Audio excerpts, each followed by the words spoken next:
मैं आपको बताऊं, even the greatest public speakers दुनिया के जो हैं वो नर्वस होते हैं आज भी, even after 20 years of experience. उसमें कोई शर्म की बात नहीं है, बट उनमें डिफरेंस क्या, बाकी लोगों में और उनमें डिफरेंस क्या होता है? क्या डिफरेंस होता है? एनीवन?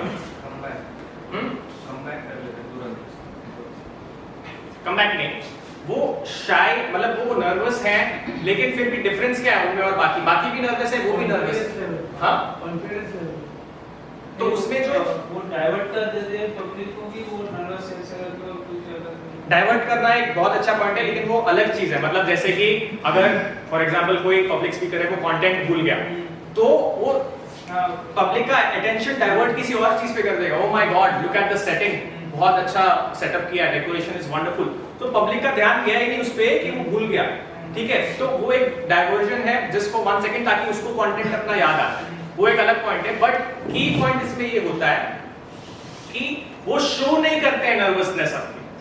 अगर आप वेस्ट इंडीज के प्लेयर को देखोगे क्रिकेट के, तो उनको बहुत बॉल लगती थी सर के ऊपर, बट वो कभी भी गॉर्डन ग्रीनेज हो गया, कभी भी शो नहीं करते थे, और वो उनकी स्ट्रेंथ थी। उससे सामने वाले को पता ही नहीं चलता था कि वो नर्वस है या उनको चोट लगी भी है। अगर आप पब्लिक स्पीकर हो, मैं ये नहीं बोल रहा कि आप जाके लेदर की बॉल से क्रिकेट खेलो और चोट खाओ, मैं ये नहीं बोल रहा हूँ, बट आई एम सेइंग कि अगर आप पब्लिक स्पीकिंग कर रहे हो या ऑफिस में आप कभी नर्वस हो, दैट्स फाइन, बड़े बड़े लोगों से होता है, कोई दिक्कत नहीं है। लेकिन उसमें पॉइंट ये है कि दूसरों को शो नहीं करना, वो आपके बॉडी लैंग्वेज में वो झलकना नहीं चाहिए। जितना आप उसके बारे में सोचोगे, जितना आप उसके बारे में एनालाइज करोगे, उतना आपके हाथ पैर कांपने लगेंगे। मैं आपको एक एग्जांपल, आप में से कितने लोग गाड़ी चलाते हैं? Bike, okay. 4 व्हीलर अगर आप चलाते हो, बाइक भी चलाते हो, तो अगर उसके गियर्स होते हैं, ठीक है, 4 व्हीलर के गियर्स होते हैं, बाइक के भी होते हैं, तो उसमें आप जब ऑपरेट करते हो, जब मैंने भी सीखा था, तब मैं देखता था कि फर्स्ट गियर कौन सा है, सेकंड गियर कौन सा है, मैं देख के कर रहा था। तो उसमें मैं अपना कॉन्शियस माइंड यूज कर रहा था। तो मैं कॉन्शियस माइंड से यूज करते करते गलती होने के ज्यादा चांसेस होते हैं। जब वो चीज कॉन्शियस माइंड में रेपिटेशन हो गई, उसको 20 दिन हो गए, 30 दिन हो गए, उसके बाद मुझे सोचने की जरूरत नहीं पड़ी। वो ऑटोमेटिकली गियर का, या आप बाइक अगर यूज करो तो ऑटोमेटिकली गियर कौन सा डालना है वो ऑटोमेटिकली आपको हो रहा था, उसमें गलती की गुंजाइश है ही नहीं, क्योंकि वो आपके सबकॉन्शियस माइंड पे चला गया। So that is the key point here, don't show your nervousness. Next, watch the signals. कुछ सिग्नल्स होते हैं सबकॉन्शियसली, जैसे मैंने चिन्मय सर को अभी बोला कि उनकी चिन डाल, ये मैंने नोटिस किया। वो मैं आपको अपने एक्सपीरियंस से बता रहा हूँ, इंटेंशनली नहीं कर रहा।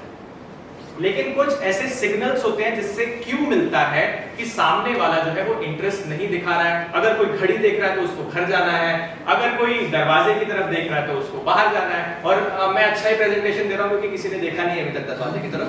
तो ये सारी चीजें आपको नोटिस करनी है, ये सारी सिग्नल्स आपको नोटिस करने हैं, और उससे आपको पता चलेगा। और अगर आपको ऐसा लगे कि जैसे इन्होंने बोला कि अगर आपको लग रहा है कि प्रेजेंटेशन के दौरान कोई ध्यान नहीं दे रहा है, या आप जो बोल रहे हो उसके दौरान कोई ध्यान नहीं दे रहा है, या उनमें ऐसा नहीं है कि सारे ऐसे हो सकता है, एक बंदा ऐसा हो या जो भी हो, तो उनको आपको एड्रेस करना है। जैसे मैंने चिन्मय को बहुत पोलाइटली एड्रेस किया, मैंने चिन्मय को डांटा नहीं, या मैंने चिन्मय को ऐसे नहीं बोला, मैंने बोला वो अनइंटेंशनली कर रहे हैं। आप ये सिंगल आउट कीजिए, कई लोग इसमें भी झिझकते हैं।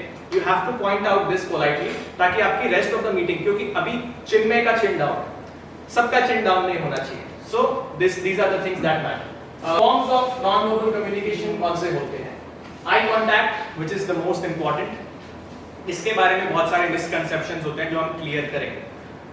जेस्चर्स, हैंड जेस्चर्स, इस प्रेजेंटेशन के दौरान आप देख रहे होंगे कि मैं बहुत सारे हैंड जेस्चर्स का इस्तेमाल कर रहा हूँ, एम्फेसिस देने के लिए, सोच के नहीं कर रहा हूँ। ये जो दिल से आ रहा है, जो वर्ड्स मैं बोल रहा हूँ उसके साथ मैच हो रहा है, डबल इम्पैक्ट हो रहा है। मेरे फेशियल एक्सप्रेशंस उस चीज के साथ मैच हो रहे हैं जो मैं बोल रहा हूँ। फॉर एग्जांपल, अगर मैं कुछ सीरियस बोल रहा हूँ तो मेरे फेस पे आप फेशियल एक्सप्रेशन सीरियस देखोगे। ये नहीं कि मैं सीरियस बात कर रहा हूँ और मैं I am smiling like this, no. So but if I am talking about something funny, like मैं कुछ डॉग्स की बात कर रहा हूँ नीचे, तो तब आपको स्माइल दिखेगा, तो डबल इम्पैक्ट पड़ेगा। एक तो एक्सप्रेशंस भी, वर्ड्स भी, हैंड जेस्चर्स भी, तो ये सारों को आपको यूज करना है टू योर एडवांटेज।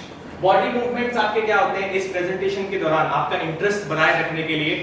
मैं अगर मुझे ये स्पेस मिला है तो मैं थोड़ा थोड़ा चल रहा हूँ, and then I am stopping and speaking. अगर मैं एक ही जगह पे ऐसे खड़े रह के बोलता रहूँ तो आपका इंटरेस्ट जाने लगेगा, ठीक है? तो ये आपको, इसको कहते हैं होल्डिंग द ऑडियंस। उनका इंटरेस्ट कैसे बनाए रखना, होल्डिंग देयर इंटरेस्ट।